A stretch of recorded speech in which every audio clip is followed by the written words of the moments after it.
Hi అండి. చిట్టీనైతే government school నుంచి private స్కూల్కి అయితే వేశాను. సో మీ అందరూ నా బిడ్డకి అయితే ఆల్ ది బెస్ట్ చెప్పండి.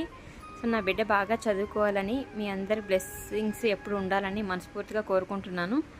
సో చూడండి, టెస్ట్ రాయడానికి అయితే వెళ్ళాడు.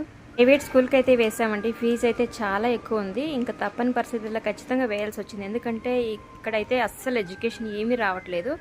సో చూద్దాం, లాస్ట్ టైం కూడా వచ్చాము, టెస్ట్లు అయితే ఇచ్చారు. సో ఆ రోజు అయితే సక్రంగా రాయలేదు, మళ్ళీ రీటెస్ట్ అయితే ఇచ్చినారు. సో ఈరోజు ఏం రాస్తాడో, ఫీజు ఎంత ఏంటి అన్నది నెక్స్ట్ ఇంకొక వీడియోలో అయితే చూపిస్తానండి. సో దయచేసి ప్రతి ఒక్కరూ చూసి సపోర్ట్ చేయండి. టెస్ట్ రాసి వస్తున్నాడు. ఎలా రాసావమ్మా? బాగా రాసినావా? బాగా రాసినావా? బాగా రాసినావా? ఓకేనా, వెరీ గుడ్ బాయ్. చూస్తారు కదా, టెస్ట్ అయితే రాసి వచ్చేసినాడు. బాగా రాశాడట. చూద్దాం ఏం రాశాడో ఏమో, టీచర్లు అయితే పిలిచి చెప్తారు. మా చిట్టి తల్లి, బాగా రాసావా? బాగా రాసావా? Very good.